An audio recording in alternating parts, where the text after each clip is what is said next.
de tema, nos vamos a meter en una cuestión que contábamos en el inicio del programa y tiene que ver con la caída de la tasa de natalidad en la República Argentina. Yo decía, digo, tiene como una especie de doble lectura, porque en un mundo realmente que está envejeciéndose, donde las familias cada vez tienen menos hijos y demás, Argentina tiene altos índices de natalidad, pero claro, también un gran problema que es el tema del embarazo adolescente, que es parte de lo que ha bajado afortunadamente. Un dato de estos que surgieron es que, por ejemplo, hacia el año 1980, por cada mujer en edad reproductiva más o menos tenían 3,3 hijos. ¿Sí? Recordemos, en América Latina, donde estamos nosotros, había una tasa de natalidad como una tasa que le llaman de pirámide, ¿no? Exactamente. Que decir que las generaciones más jóvenes eran muchos más que los más ancianos, crecían más personas. Bueno, hoy por hoy, de 3,3 en 1980, estamos en 1,8.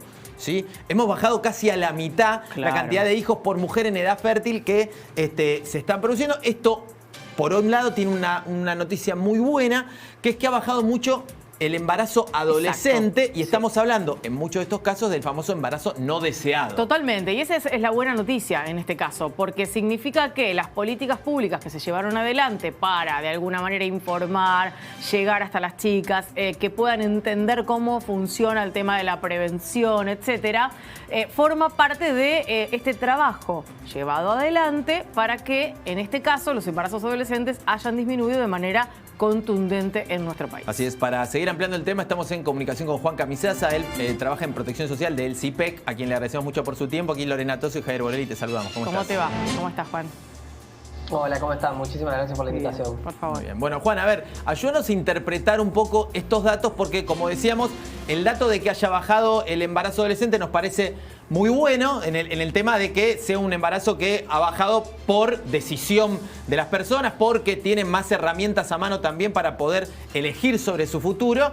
Pero, ¿qué quiere decir para la Argentina que haya bajado la fecundidad? ¿Es bueno, es malo?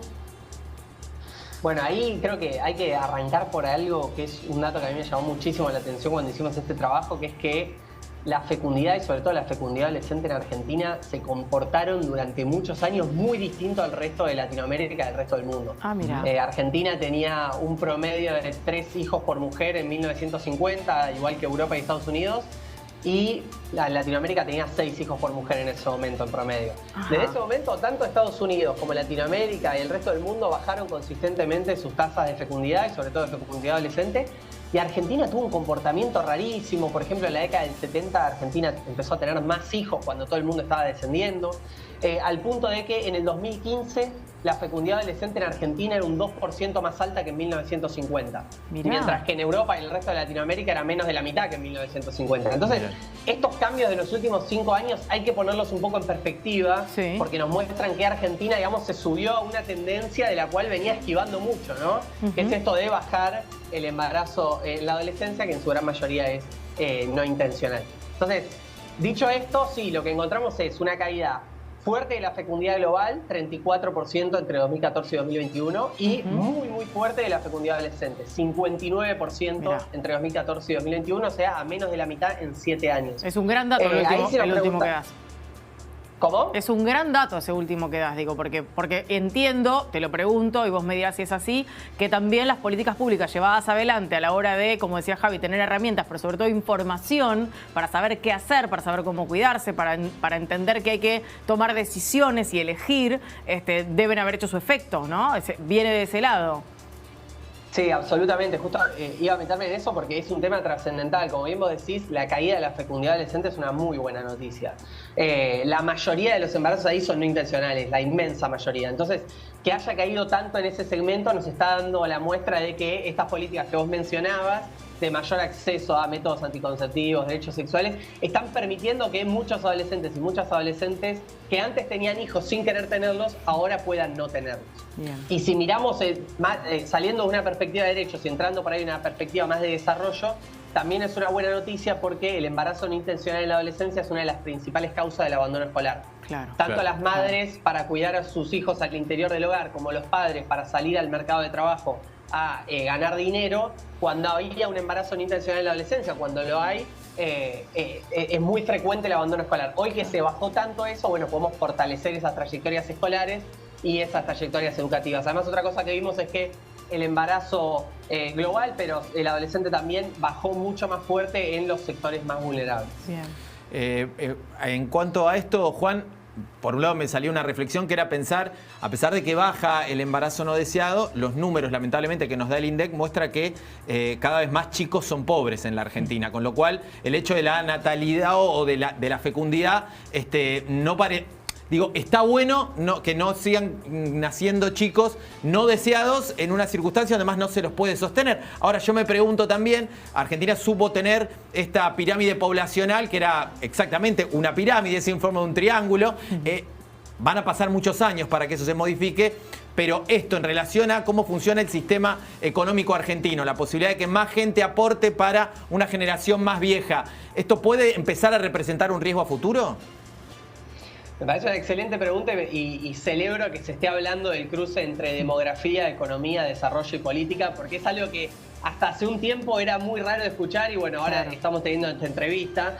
Es así como vos decís, en este momento Argentina está en algo que se conoce como el bono demográfico, que es un momento donde la proporción de personas en edad de trabajar, o sea, desde los 16 a los 60 años, es alta en comparación a las personas en edades dependientes, léase niños y niñas o personas mayores.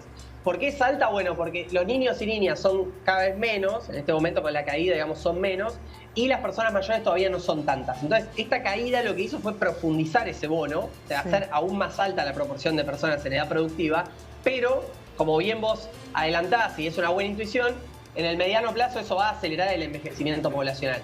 Entonces, lo que nosotros desde CIPEC decimos, y esto es un trabajo que hicimos también junto a UNICEF y UNFPA de Naciones Unidas, es bueno, sabiendo que se nos va a venir un envejecimiento poblacional acelerado, hay algunas políticas públicas que hay que mirar con particular atención. Sobre todo, por ejemplo, las políticas que tienen que ver con infancia.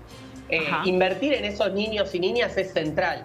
Hoy sabemos que las peores condiciones de vida se concentran en niños y niñas. Hoy la pobreza es más del 50% en menores de 14 años.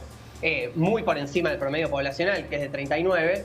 Entonces bueno, invertamos ahora en esos niños y niñas, no solo porque son los que peor están en este momento, sino porque además en el futuro van a tener que ser más productivos para poder sostener una sociedad más envejecida. Entonces, estos cambios demográficos más nos alertan sobre la necesidad de invertir en la primera infancia. En la niñez. Juan, pensaba también en esta cuestión de las sociedades envejecidas, que es, digamos, una característica de muchos países europeos. Incluso han hecho muchas campañas para atraer a personas jóvenes de otros países, brindándoles posibilidades laborales enormes y demás. Digo, la Argentina por ahora sigue estando con este bono que vos contabas de manera relativamente positiva. ¿La tendencia es a que esto sea velozmente comprobable, el tema del envejecimiento poblacional, o es un proceso que va a llevar tiempo, va a llevar años en nuestro país?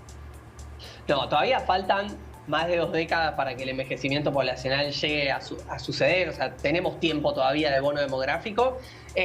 Ahora bien, el aumento de la esperanza de vida es algo que seguramente se mantenga, y esta caída de la fecundidad global también es algo que muy difícilmente se revierta. Entonces, seguramente el envejecimiento poblacional va a ser algo a lo que vayamos. No quiere decir que eso va a pasar dentro de 5 años, sino que sabemos que va a pasar dentro de 30, 40 años. Entonces, una cuestión a tener en cuenta ahora es, bueno, la infancia, como yo decía, y también lo que tiene que ver con el sistema previsional, las jubilaciones o la protección social de las personas mayores. Sabemos que cada vez van a ser más las personas que vamos a tener que sostener con el estado de bienestar de las personas mayores. Entonces, bueno, abordemos los problemas que tiene el sistema previsional y sobre todo invirtamos para que los trabajadores del futuro sean más productivos y puedan sostener esa sociedad más envejecida. Muy bien. Juan, te queremos agradecer por el testimonio, por esta explicación también que nos hace pensar en la situación en la que estamos y bueno, pone en valor también políticas públicas, como decía Lore, muy importantes para la época, así que muchísimas gracias y desde ya seguimos en contacto. Un abrazo. Bueno, muchísimas gracias a ustedes, gracias por la invitación. Por favor.